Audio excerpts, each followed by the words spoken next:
enjoying my questioning. Peter, so we're a couple of minutes ahead of time, and I know that we've got people that are slowly joining the line. So we'll give everybody a couple of minutes to come on in, settle down, turn their camera and their volume up, and then ask the same question, which is that you behind in the picture with the sunglasses on. We'll welcome to, we've got BB, Christine, Craig, Jeff, Lacey, Michael, Sheila, Sigrid, Temil Oluwa, forgive me, what a beautiful name. Mwaba, welcome. Yeah, let's give it a minute, Peter. But in the meantime, I think these are all award holders probably that are listening in. So before we kick off with the hard questions, Peter, and the spotlight on you, I mean, I did the Duke of Edinburgh Award a long time ago, and I have, I suppose, fond memories. The person who I spent a night in a tent that was inside out in the rain in the United Kingdom was a Canadian, still my best friend from school. It was her birthday on the weekend. We had a terrible experience because we were appalling candidates, I think, for Duke of Edinburgh. But we did that, what must be, I don't know, a good 30 years ago. When did you do the Duke of Edinburgh? And were you bronze? Were you silver? Are you going to show off? Were you gold? I just answer yes. Yes to all of those? Yes to all of those. Yeah, but also much more dated than yours, I think. So I think back in the olden times, it was easier. And... That's very generous of you. Welcome, Stella. I can see a few more names signing up. Absolutely brilliant. And I know that we've got plenty of time for questions at the end. I can see a hand up right now, but I think probably pop your note in the chat if you need us, but we might kick off momentarily and then do for everybody listening in, and I know we're 2 minutes in, so there'll be more joining. I'll repeat myself later on. Do feel free to put your questions in the Q&A.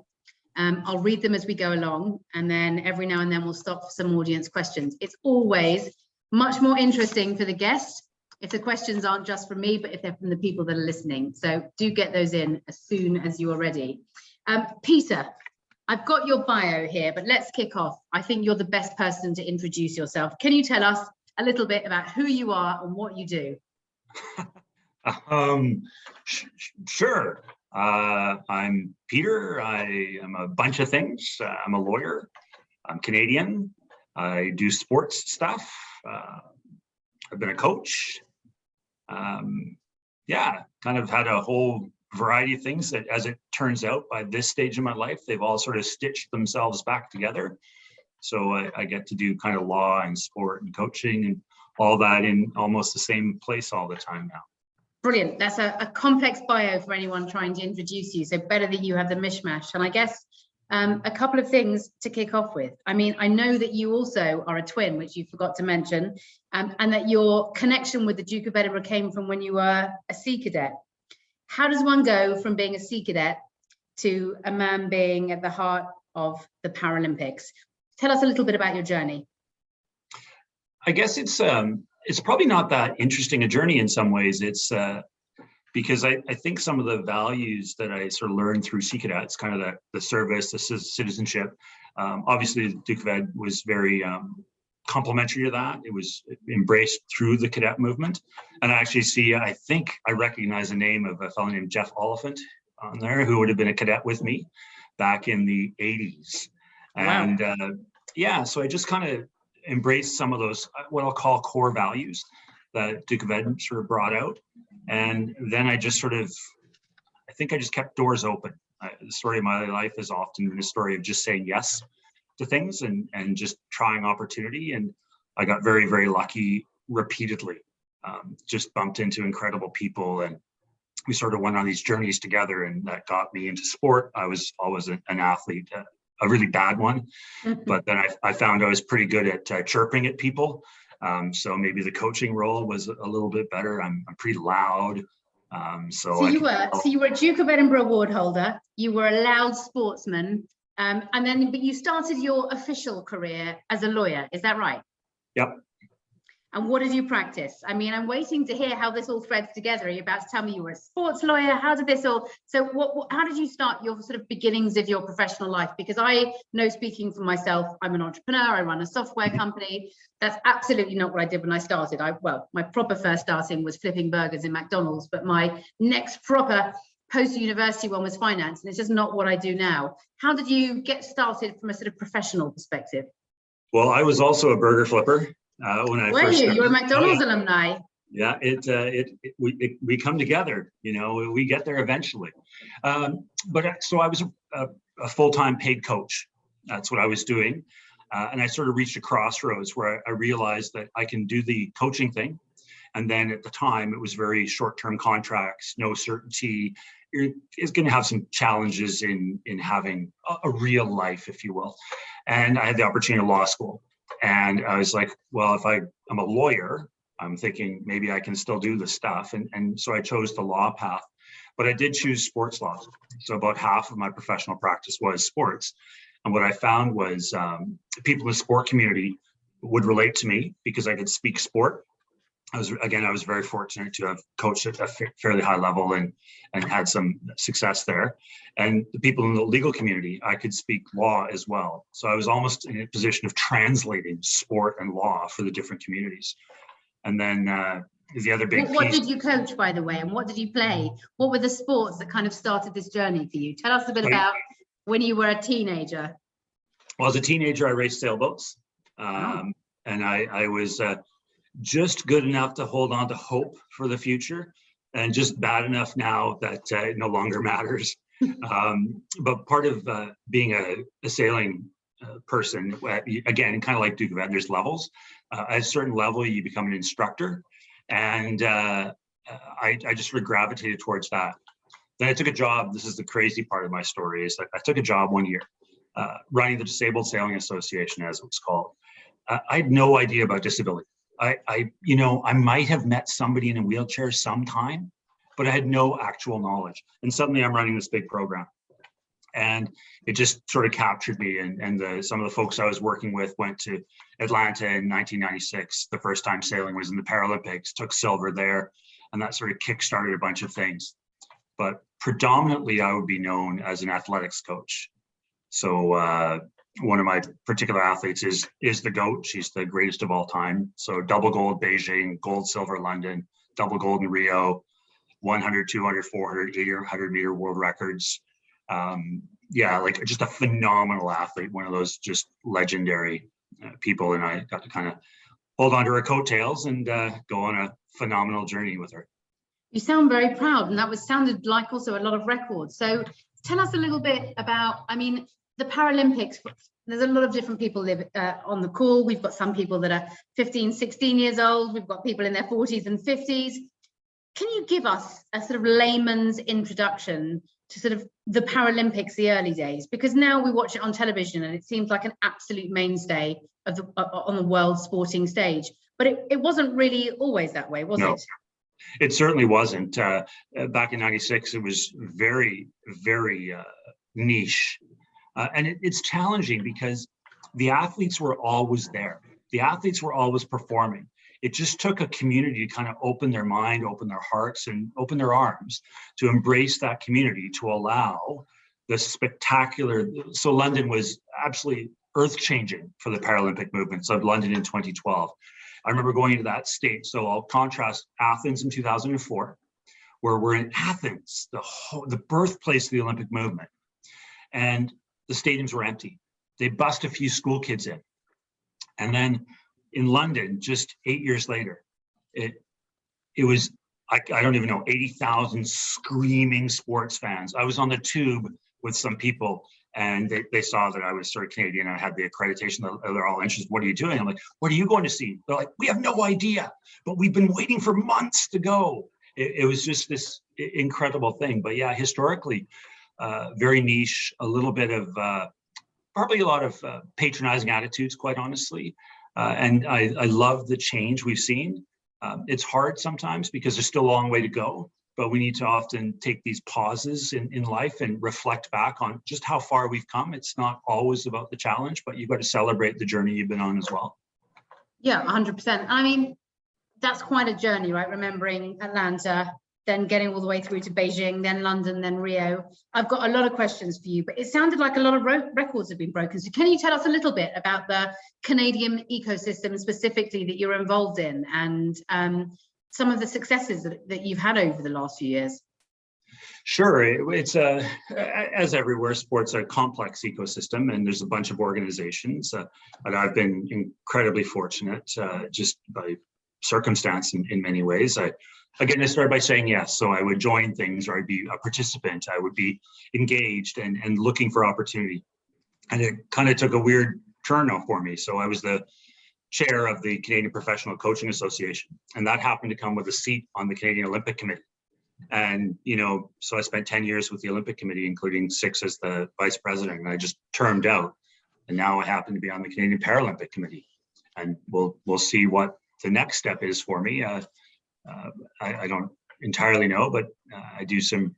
It's just been such an interesting opportunity. And I do stuff with the Invictus Games and things like that. And I'm often. And for those people listening, can you tell? I mean, I know, but can you tell us about what the Invictus Games is, and how it started, and how that kind of weaves in to the Paralympics?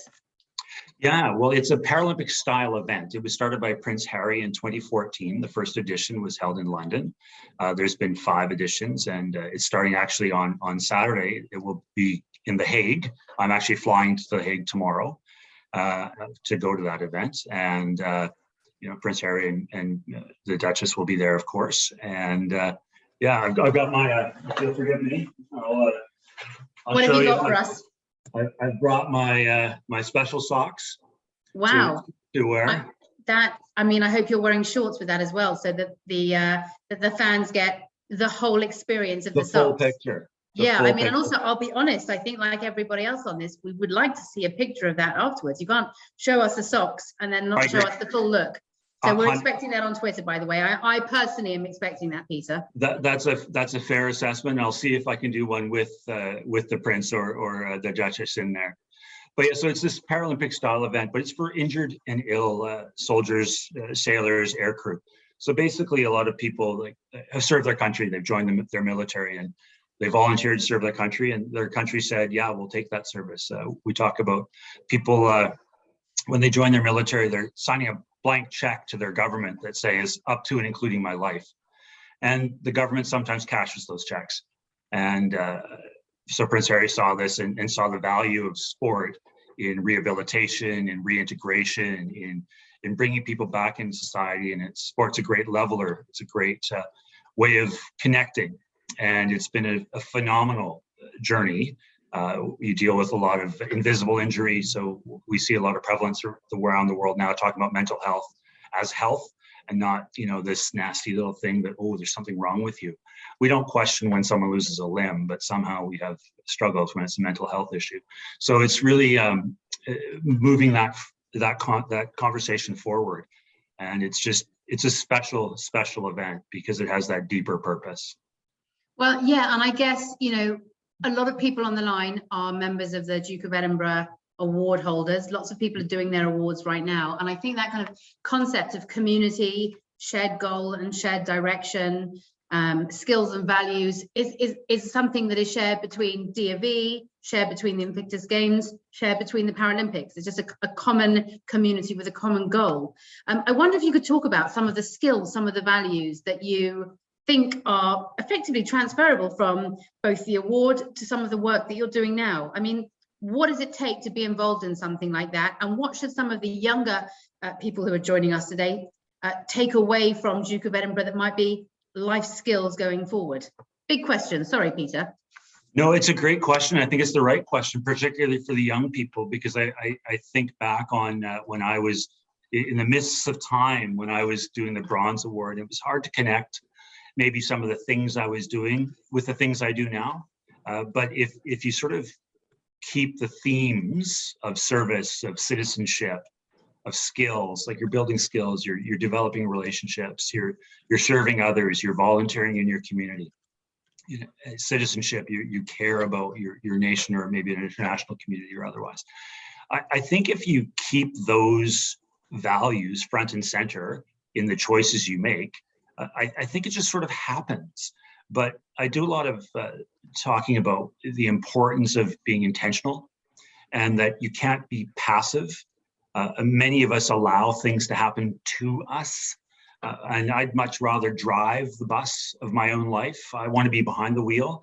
And when you're 15, you know, it's hard. My parents would drive me around. You know, I'm going where I'm told.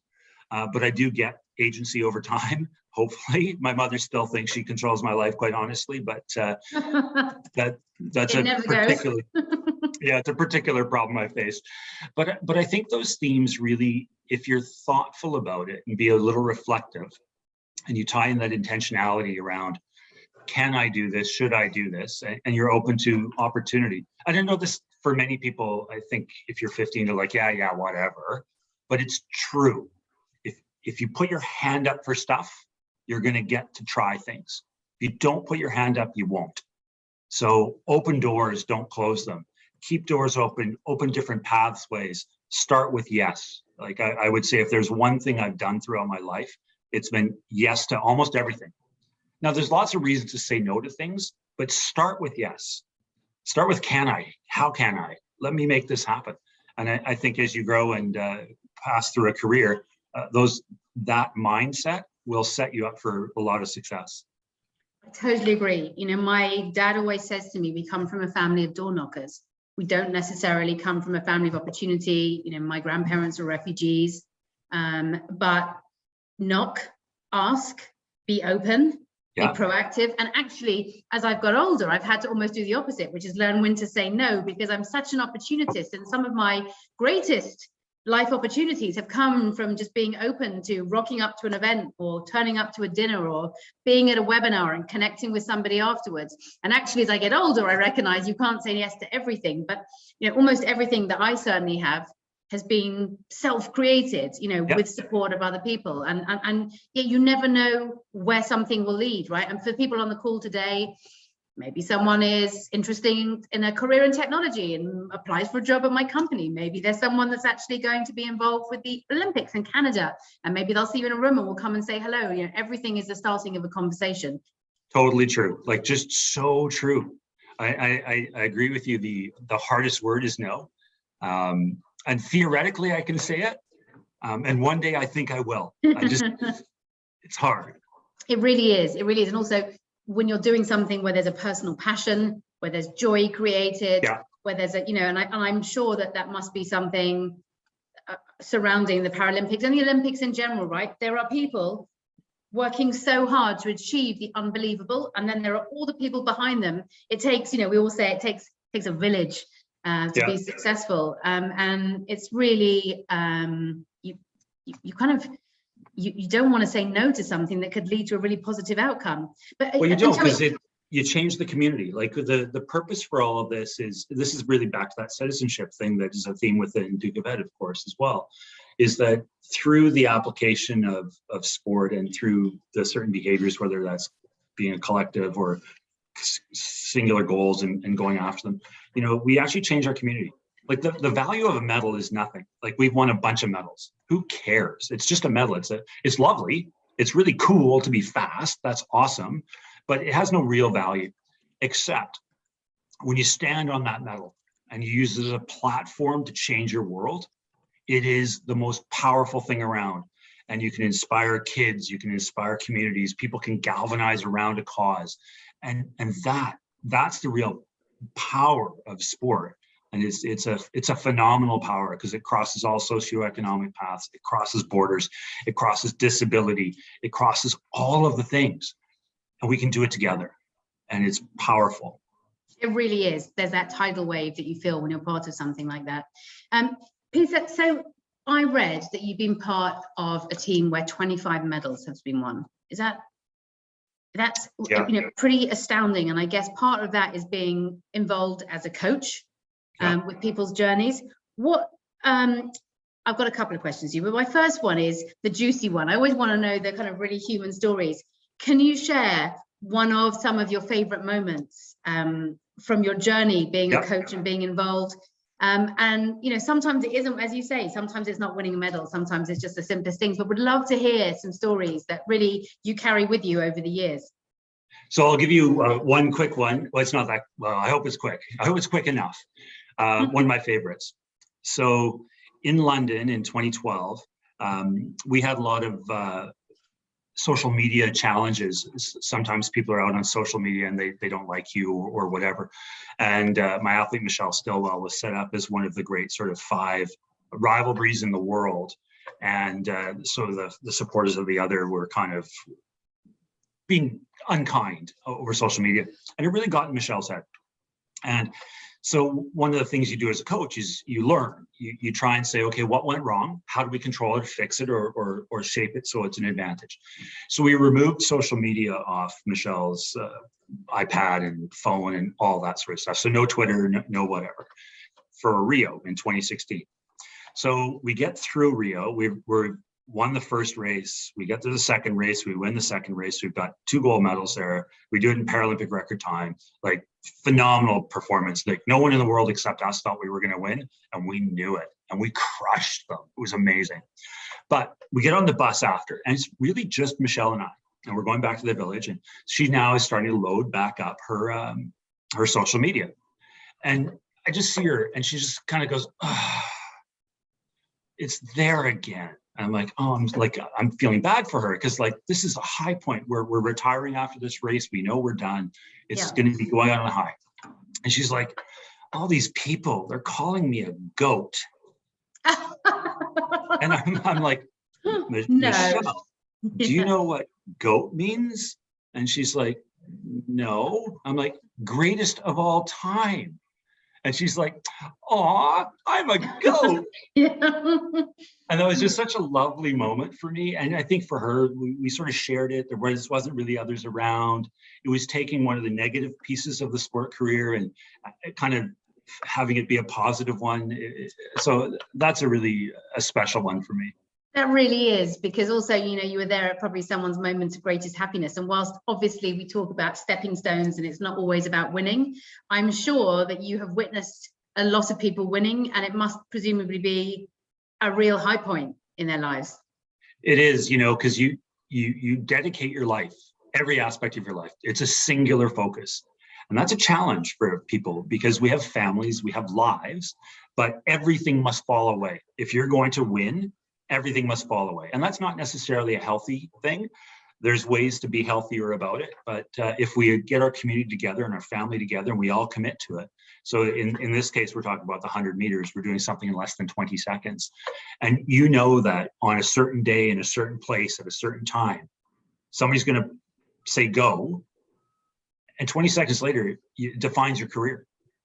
All the work you've done is going to be successful or not.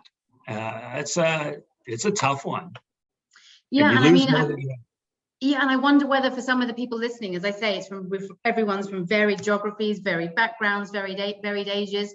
But you know, that singular focus on a goal. From my perspective, you know, I'm an entrepreneur. I've built a tech business. I am happy to admit I'm terrible with work-life balance, and I have a family, and I've got a grandma who's 97, and lots of people I love, but I do have sometimes incredibly tunnel vision. I mean, you've seen athletes where you said they have to just do this one thing. How do you balance? What's your advice for really balancing having a serious drive, ambition, and focus to achieve something, whilst also recognizing that you have to live your life? I think it is a really tough challenge. I think the first thing people have to understand is that if you're going to be successful in one, think about a 3-legged stool. Okay, your life is your sport or your career, and your family are the legs of the stool. You can't just grow one of those legs without growing the others, because you'll tip over. So you have to be a bit more rounded than we think. Singular focus is not on sport or on the goal. Singular focus is on ensuring you are as fully prepared to accomplish the goal. So if that means you have to rest, it means you have to rest. If it means you have to go on holiday because you need your family to be behind you and supportive, you have to go on holiday. You've got to be really careful when you're setting your goals, that they're not outcome based, and that you're being thoughtful around all of the component and constituent parts that go into lifting your stool higher and higher so you can get to that great height. Good advice. And I can speak personally for saying I don't do that terribly well, and I know that. But, you know, we're all trying to work towards our best self. One or two more questions from me, and then I'm going to pause to take some from the audience. I'm going to share my screen, Peter. You don't know what I'm going to show you, but I've got a question for you. Let me share. What is happening in this photo that I found of you online, Peter? I mean, I can see a member of the royal, well, was the royal family, I'm not sure what the system is, but Prince Harry, you're wearing a lot of medals, and apparently you're very funny by the looks of things here. What incredibly funny. Yeah, I mean, if I'd have seen this first, I'd have been like, this guy, we need to get jokes from him. What's happening here, Peter? So this was another sort of one of those great converging moments in my life. So I was privileged enough to be asked to be sort of the keynote speaker at the Canadian National Gold Award ceremony in Toronto in 2017. Oh, this is Duke of Edinburgh. This is Duke of Edinburgh. Oh, fabulous. Yeah, so this was the national ceremony. It was held in conjunction with the Invictus Games that were happening in 2017 in Toronto. Sir Prince Harry was present. Of course, this is where he met the Duchess. Oh, is it? The first time, yeah, where they were seen in public. Yeah, I was at a basketball game, and you can't quite see me, but I was sure I was there. You're the reason that they got together. Probably, presumably. They knew it would please me, so. But yeah, so I got asked because the Invictus Games is going on. Prince Harry, of course, is the founder of that. It's special to him. And I have both a sport background, a Duke of Edinburgh background, and I've had military service myself. So it felt like it was a nice thing. And in fact, I see one of the people, the BB is on the line, and she's and we've got a question from her in a minute. We're going to take her question, and because she got a shout out, we'll take it extra early on. Before I close this off and before we go to questions, so what are all those medals for, Peter? I mean, half of me wants to say, well, what haven't you done? You've been Sea Cadet, Duke of Edinburgh Gold, lawyer, Paralympian. There's a lot of stuff to pack in there, Peter. But what did you get those medals for? They look fantastic. Yeah, they are. Did you buy them on eBay, Peter? Be honest. No. Okay, just checking. I can honestly tell you, I did not. I did not. Okay, so from outside to inside. So from that one there. That's called the BC Medal of Good Citizenship. My government has 2 honors. So you have an MBE. Congratulations, that's fantastic, truly. So we have 2. We have one for accomplishment in a field, and that's our OBC, Order of British Columbia, and the other is for citizenship, and that's what that one is. So I think there's been about 30 of them so far. Wow. Yeah, it's not as well known. That's a lovely thing, and I remember the best thing about it was my parents and my family. It was like they were beside themselves, and presumably that was a wonderful moment for you. That's probably the most uncomfortable I've ever been. There's some video of me, and I'm just visibly uncomfortable what people were saying, like the speaker as they were doing it. I'm going to Google that when someone's asking questions and when you're answering. See what I can find, Peter. The one in the middle is military service. So I kind of a long service good conduct. So we would refer to that as the Canadian Forces Decoration. That's for 12 years. I would say 12 years of undetected crime in the military, because if you do something wrong, they don't give it to you. So I just wasn't caught for at least 12 years. And the one on the most inside is the Queen's Diamond Jubilee, which was given out in Canada also for citizenship type things. Amazing. Wow. Okay. Well, we should have asked you to bring them, but instead you showed us socks. So we've come out on top. Quick question from BB. So if you could give some advice to your younger self or someone just starting their Duke of Edinburgh Award journey, what would you say? I think twofold. I would tell me to keep saying yes, that stick with that. That is good. That it's okay to fail. You don't fail, you learn. You know, that's really important to me. I win or I learn. There's no fail for me. Fail is when I quit. If I give up, I failed. So I think that would be it. And I think the other one I would say is be patient. I don't know if that's good advice retrospectively, because I think my impatience in many ways has allowed me to go places that I might not otherwise have gone. But maybe the be patient should be a way of trying to, again, sort of trim off some of the rougher edges. I probably presented a little more aggressively when I was younger, or a bit more of a know-it-all. And what I've really found is that over my career, I think I started with this wide thing where I didn't know anything, and I got better and better by moving to a point. And then to my absolute horror, the world opened back out again. It's like an hourglass, and now I don't know anything again. I just writing a couple of little notes here so I didn't forget. And the first thing I wrote was, you've got to be kind to yourself. So I'm massively impatient, but I guess sometimes the patience is being kind with yourself. But I also wrote down, as you started talking that, I mean, the older we all, when we're younger, think we know everything. Yep. I now realize I know absolutely nothing. Maybe I know about 7 things that are incredibly specific. Definitely hit me up for something about starting a business, maybe about reading business books, probably about cats. Other than that, nothing. Yeah. Nothing. And, you know, and I think actually it's a great thing to be open to learning and actually be able to be comfortable with saying, I don't know, or asking questions. That I also think is a great thing for people, which is never be ashamed to ask a question or ask for advice, or sort of recognize that you don't know everything, because I don't know a single person I respect who expects anybody to know everything. I love what you just said there about asking questions. That is so true. There's no bad question. There's no stupid question, because the reason you're asking a question is you're seeking knowledge. If you're seeking knowledge, if you have that inquisitive mindset, that is good. I would build onto that as well. We have 2 ears and 1 mouth. We should use them in proportion. Yeah. There's so many things here where I'm like, oh, don't admit some of your worst character traits, Emma, because no one need know. 100%, right? And and I think the ability to also be a little self-reflective. So if you're not the best at that, we've all got strengths and weaknesses, but just sort of learn. I think one of the beauties about getting older and having all these experiences and the things that you've told us about, Peter, is that we all consistently learn, and we can get better, whatever better means. Well, think about the sport context. So you just said we all have weaknesses and stuff. Absolutely. Sport is about, you train your weakness and you race your strength. So as a human trying to be better, I need to be self-reflective. I need to identify where I am strong and where I am weak and work on those weaknesses. I can't ignore them, you know, so there's something to that as well, just as we look to be better humans. Yeah, well, I think, you know, it's that ability to call yourself out a little bit, you know, which is a really good, I think that's a good character trait. By the way, we have loads of questions, so we're going to keep going through them because they're better than mine. So we've got a question here from Reese, who asks, Peter, how has the Duke of Edinburgh and the experiences that came along with it helped you since graduating from high school? Thank you for the question, Reese.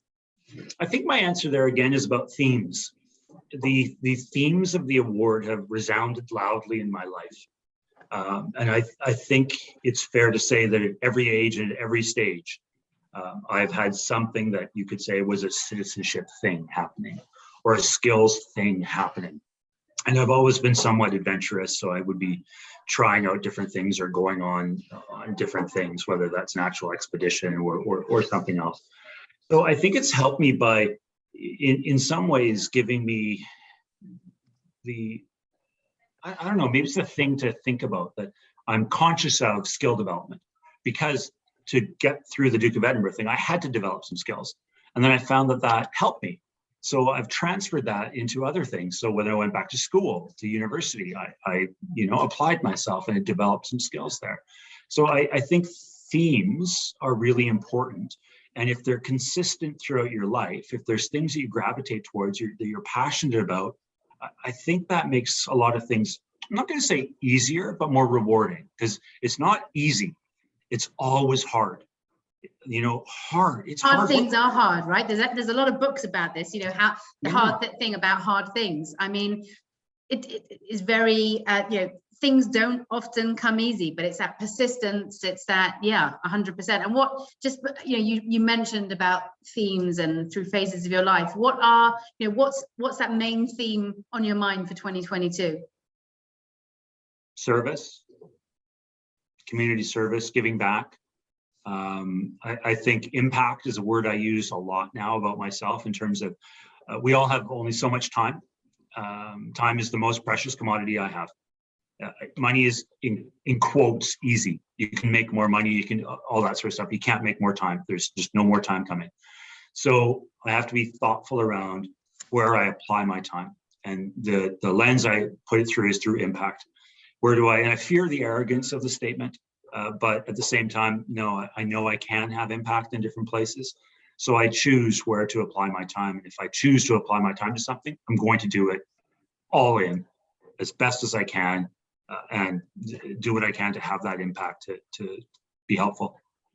Well, I'm sure that resonates with everybody. And, you brought up that you can't make more time. Saturday night for me was the birthday of my friend that I did the Duke of Edinburgh with when I was 14, my old school friend, now Dr. Sherry Jacobson. She's just got over cancer, and she gave a speech to all of her friends that were there. And she said, I've got this career accomplishment and this career accomplishment and this accomplishment, but you cannot make more time. And I think that's a reminder for all of us. A question from Justin. Thank you for this, Justin. What are the greatest challenges, Peter, that you encountered as a coach, and how did you overcome them? Greatest challenges.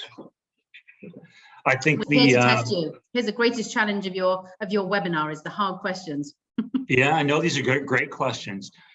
I think the greatest, I'll give you a little different one. So I'll use the same athlete as an example, Michelle.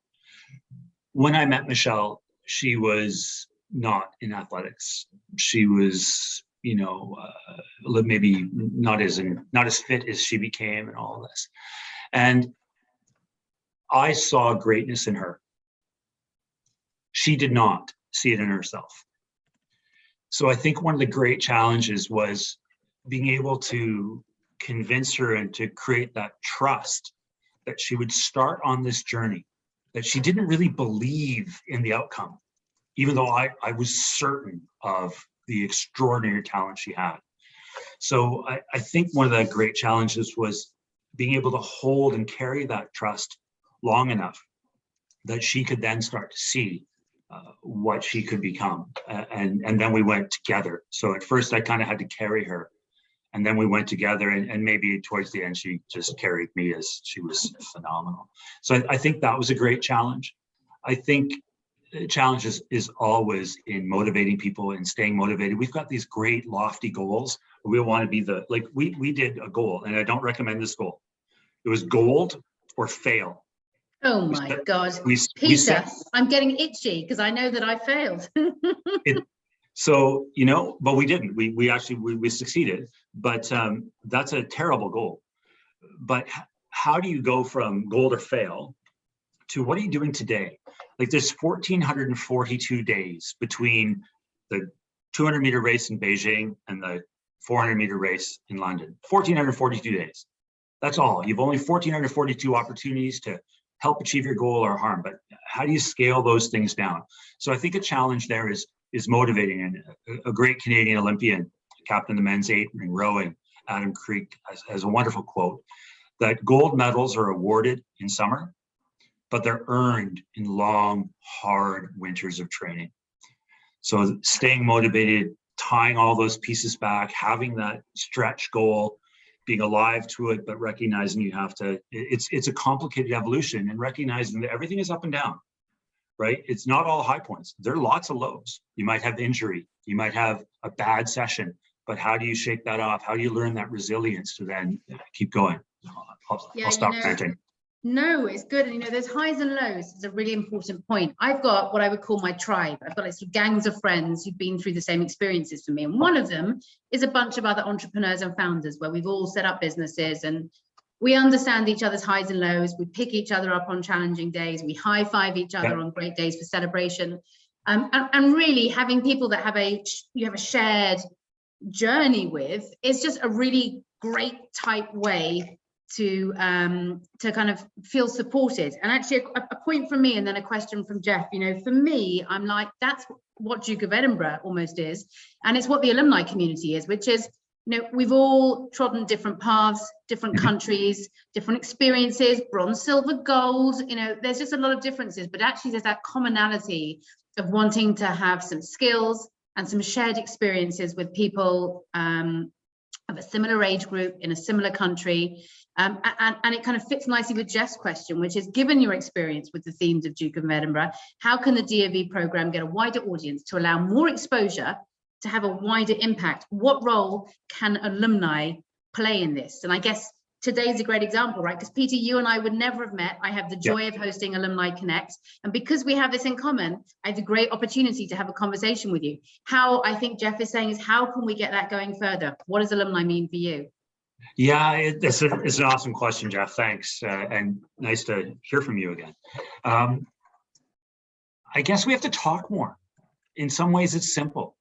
And I've failed completely as an alumni. Because from the time of getting my gold award in, I'll make it up, 1992, something like that, until 2017, I did nothing. So I completely failed on that. Since 2017, I've become more engaged, and I've had the pleasure and privilege of, for example, meeting you and doing some of this. But it's also because of those invitations, it has caused me to think on Duke of Ed and what it's done. And in the course of that, I've had conversations with my family, with friends, with doing that. So the sort of that information is spreading out. So I would say all of us as alumni, and you're alumni in the program, even if you're on the bronze and you're moving your way through, or that's the one you're going to do, you're also part of this network. So talking about it, being open, hey, what about this? Encouraging others to try. I think it's almost a comms problem. We just got to get some better marketing, and that's on us to do. It is, as a group, I suppose. Yeah. And I guess I'm pretty sure that if you send us a picture of you in your socks in The Hague, that's really going to help grow the alumni community, because I feel like that is some kind of social media that we are all here for, Peter. Right. A quick question from Veronica, who's on her way out because she has to leave a little bit early. What inspires and fuels your energy to continue forward and striving in everything that you do? I don't know. I guess I just, literally every day, I love what I get to do. I get to do incredible things with incredible people, and I get to play a role in developing greatness and in changing my community and having that impact.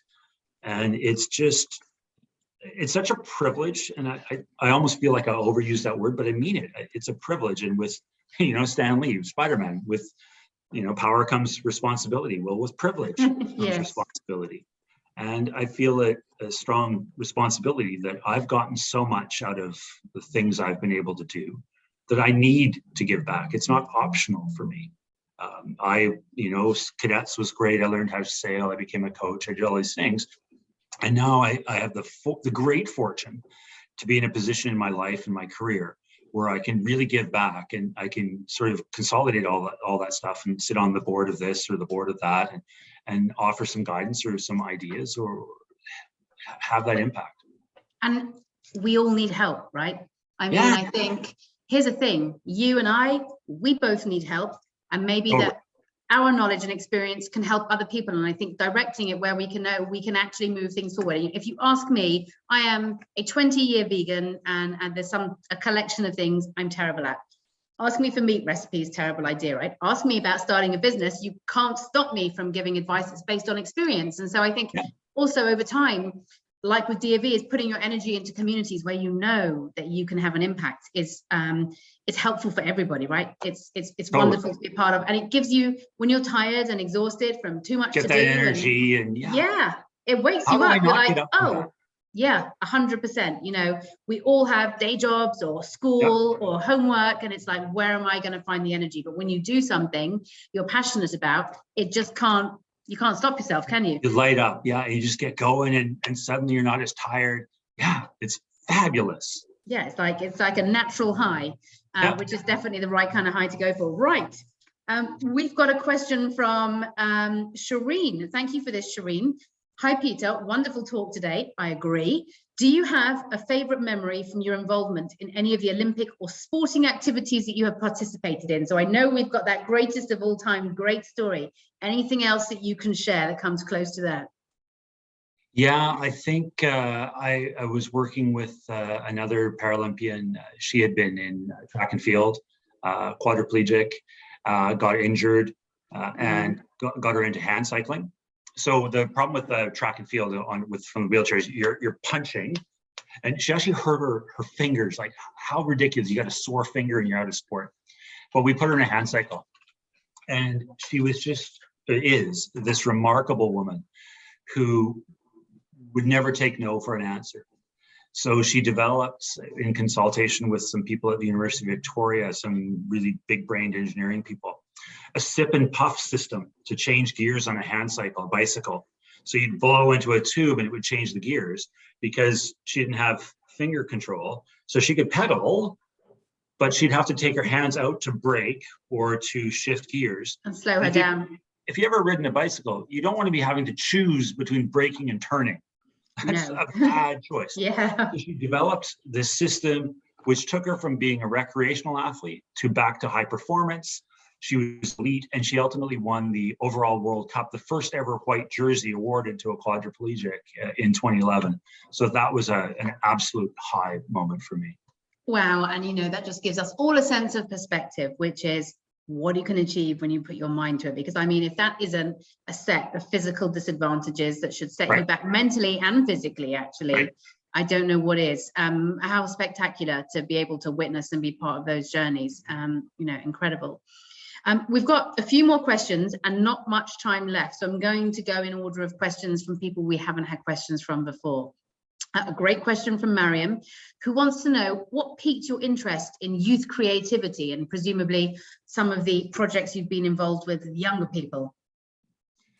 Well, young people are the future, right? Every generation has made mistakes. My generation has made any number of mistakes. So the only opportunity to fix a lot of that is with youth. So having the opportunity to hope not control, but to maybe convey some of the mistakes in the hope that youth, so BB and others, who are phenomenal young people, they're going to stand on great heights, and they're going to make up for some of our mistakes. And so I think being able to contribute in that way and kind of have that longer picture, that longer plan. It's not just about what happens Tuesday or Thursday or next week or next year. It's 20 years from now. People in this program, those of you on this line today, you are your country's and your world's leaders in the future. And if you're thoughtful around it, and if you connect with each other and you commit to those common goals, that shared purpose for your life, you will accomplish what Emma and I have not yet done. 100%.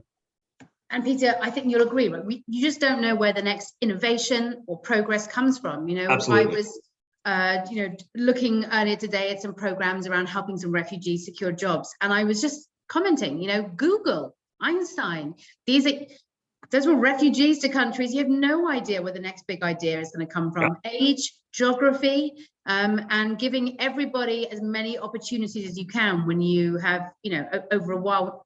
You and I, we're kind of midway through our careers, we'll go with that, and but how wonderful and joyous to be able to support people that are thinking about ideas in new and different ways that we wouldn't, because why would we we've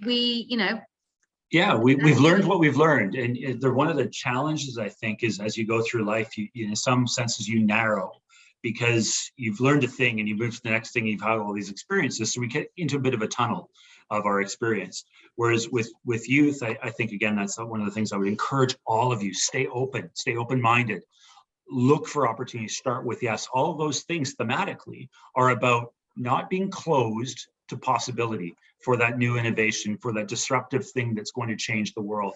And I think it's a challenge that Emma and I face in a way that you don't. It's harder for us to stay open-minded. We have to, and I think Emma certainly does, and I try, but it's important.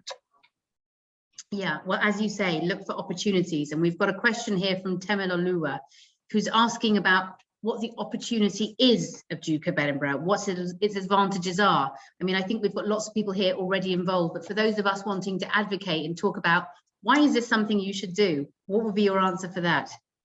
Well, you have a ready-built community of like-minded people that are committed to citizenship around the world. And, what's the great quote about, the the group of people that changed the world. You know, is it Margaret Mead that has the quote about that? And I've just lost the quote in my mind. But the only thing that's ever changed the world was a small group of dedicated people.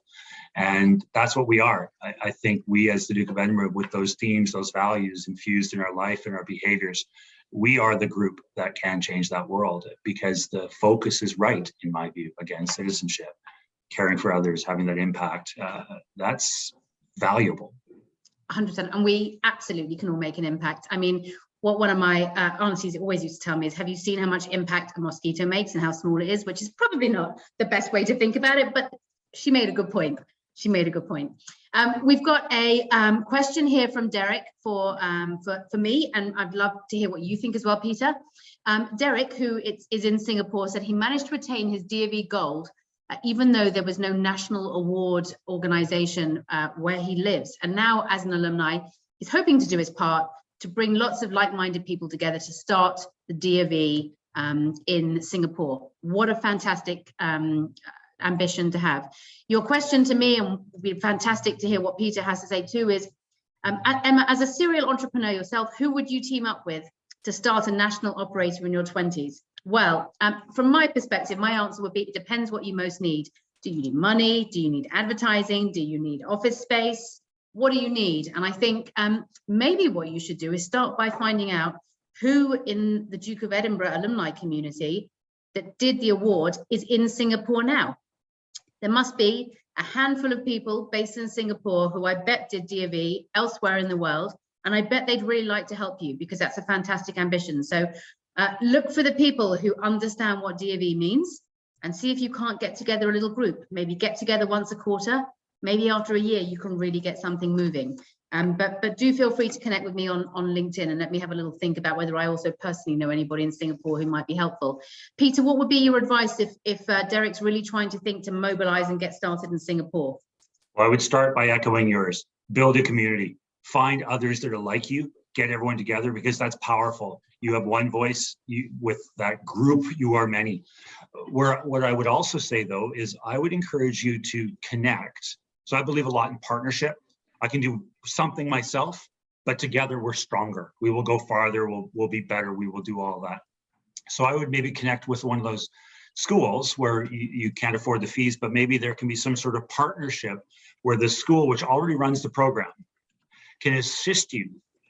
Maybe it's back of house stuff, maybe it's opportunities to allow the group you're with to go on the expedition or learn the skill or connect. Maybe the school can, as part of its fundraising partnership ability, do stuff that helps drive some revenue into your group so that you can also add to have people accomplish the award. So I would look for ways to partner with groups that are like you. Yeah, I think even though we've got a few more questions, I think we've had a question each from those people. I know that we're coming to sort of 1 or 2 minutes before we need to end. So I think a few things. That's a wonderful high to end on, which is not only are we all a community now, but there are other future communities that are going to be built by people who took the time and effort to be brave enough to do the DOV themselves. I mean, that is, doing gold and solo is really quite an accomplishment, Derek. It's been fantastic to have everybody join us here today. I'm sure, Peter, you'll echo my thoughts. What a brilliant community. Some fantastic questions that come from all corners of the world. Peter, thank you very much for all the incredible work you do. Thank you for taking the time to get together with us. Thank you for promising to send us a photo of you in your socks in The Hague. If I had a way to do a poll on here, I would ask everybody, does everybody know where The Hague is? But have a wonderful time in Europe. Keep us posted, and looking forward, of course, with everyone listening for the next Alumni Connect in 3 months' time. Thank you, Peter. Thank you all so much, and best of luck with all you're doing, and just keep at it. Say yes to everything. Change your world. I totally agree. And with that, bid everyone goodbye. Thank you, everybody.